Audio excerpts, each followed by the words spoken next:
Ähliňize salam, mähriban dostlar. Tebigatymyz diýseň täsin bir ýerdir. Kawat siziň gulaňyza ýakamy guşlaryň sesleri gelýän bolsa gerek.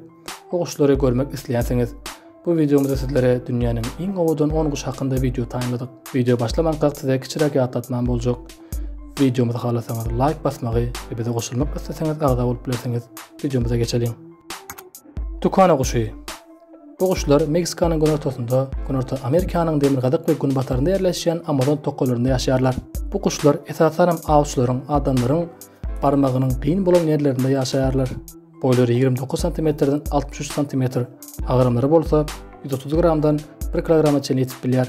Bu guşlar garran agaçlaryň içinde ýerleşýän oýuklaryň içinde ýaşaýarlar.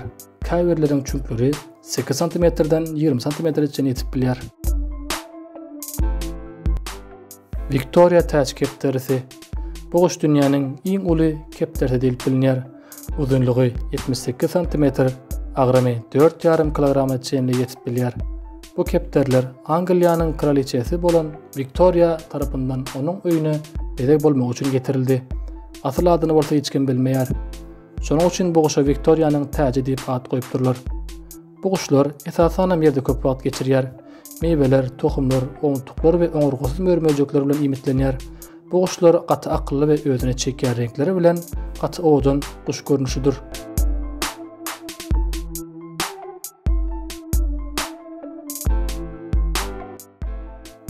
Quetzal.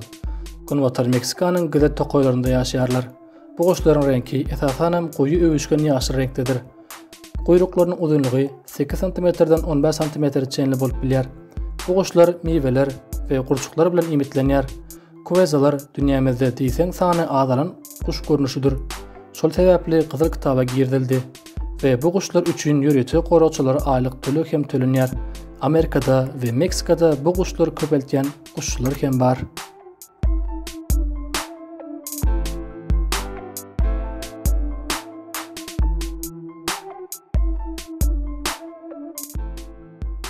Yalan guşlary. Bu guşlar öz owadan renkleri bilen görenleri haýrana goýýar. Yalan guşlary howada asykly durup bilýän guşlaryň bir görnüşidir. Kellesi uly we boyny gysga bolan yalan guşlarynyň çünki uzun bolup diýsen güçlüdür. Öz ýaşajak ýerlerini çünki bilen agajy deşip öz hini ýasaýarlar. Bu guşlar Türkiýanyň Adana, Bogla, İzmir, Mersin, İstanbul we Ankara şäherleriniň suwly göllerinde we suwly tokoýlarynda ýaşaýarlar. Esasen balyklar bilen imitlenýärler. Bu guşlar 1 sekund 3 millisekundda öz awyny awlap bilen ýeketek guşdur. Awyny gören wagtynda sagatda 110 km tezlik bilen hereket edip 1 sekund 3 millisekundda öz awyny tutup bilýär. Ente günümizde bu tüýdlige ýetip bilýän minilýän ulak ýokdur.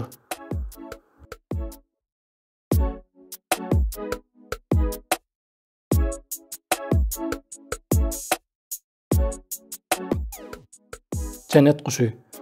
Awstraliýanyň günbatarynda we Täze Gwineýada ýaşaýarlar. Bu guşlar serçe bilen garga ullugyndadyr. Olaryň owdan tüýleriniň köp bolmagy sebäpli uly görünýärler.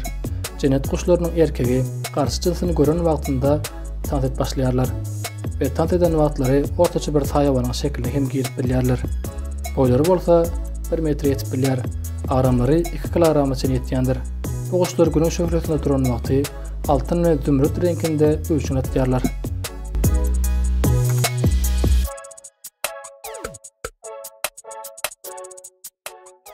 Täçli durna guşy. Kül renkli, täçli bu guşlar durna guşlarynyň bir görnüşidir. Esasen suwly göllerde, atgalyklarda, tokoýlarda ýaşaýarlar. Bu guşlar durna guşlaryndan aýratyn, ýani köp göç etmeýärler. Balyklar, kiçik gurbagalar, ýeňeçler, gurçuklar we meýweler bilen imitlenýärler. Agramlary 2 kilogramdan 6 kilograma çenlidir. Uzunlyklary bolsa 50 cm-den 130 cm çenlidir. Bu guşlar göç eden wagty 20 km çenli durman uçup bilýärler.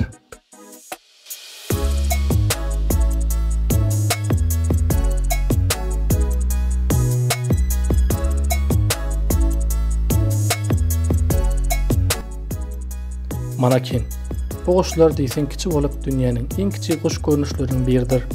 Manakinler Meksikada, Günbatar Argentinada we Braziliýanyň tokoýlarynda ýaşaýarlar. Bu kuşların uzunluğu 15 cm çenlidir. Agramları bolsa 50 gram çenlidir. Esasanam topur olup yaşayarlar. Meyveler, karıncalar bilen imitlenýärler. Manekin kuşlarynyň erkekleri karşı cinslarına oğdan ses çıkarıp dans etýärler we haýsy erkek manekin kuşu karşı cinsyny özüne täsir edip bilse, bile uçup gidip täze kin ýasaýarlar. Bu kuşlar Gyzyl kitaba girdildi. Manekin kuşlaryny öňüňizde bezek üçin ýa-da başga niýet bilen ulanyp ýa-da satyn alyp bilmeýäňiz. Bu kuşlar gaty berk gorulyp 20 000 bilen 200 000 Amerikan dollary çenli jezasy bardyr.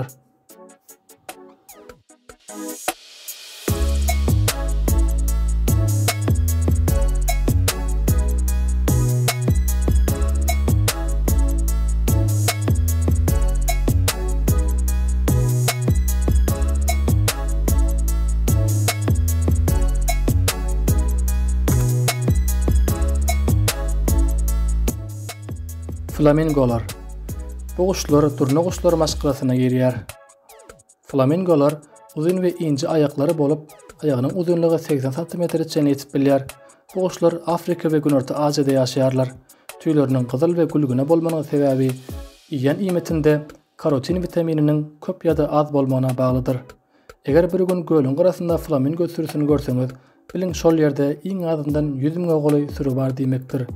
Güçlü flamingolaryň renkleri diýseň öşün atyp owdan bolup durýarlar.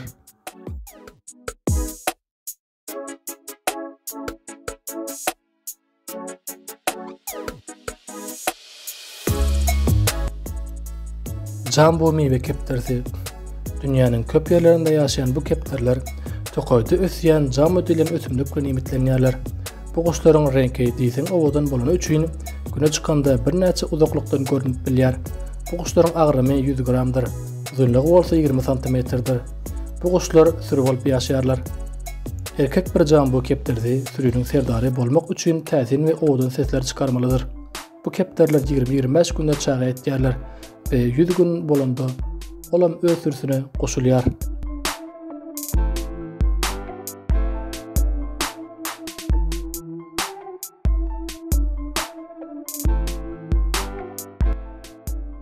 Tawus kuşlary. Sanamyzyň son kuşu bolan tawus kuşlary Orta Aziýada ýaşaýan iň owadan kuşlaryň biridir we dünýäniň başga ýerlerinde aňsat ýaşap bilmeýärler. Bu kuşlar diýseň owadan bolup, esasanam erkek tawus kuşy karşı jinsyny görende guyruklaryny atjar we ony haýrana goýmak üçin dans etýärler. Bize bolsa ol owadanlygy haýranlyk bilen seretmek galýar. Bu kuşuň 60 göterimi öz guyrugundan ibaretdir. Uzunluğu 5 metre çene yetip bilýän dünýäniň uçýan ýeketek iň uzun goşudur. Agramlary 13 kilogram yetip bilýär. Tawus kuşlary 20 ýyl çene ýaşap bilýär. Videonyň soňuna çenli maňa hemra bolup görüňiz üçin size köp minnetdar. Videomuza halan bolsaňyz like basmagy, bize goşulmak isleseňiz agza bolup bilersiňiz. Sag bolun.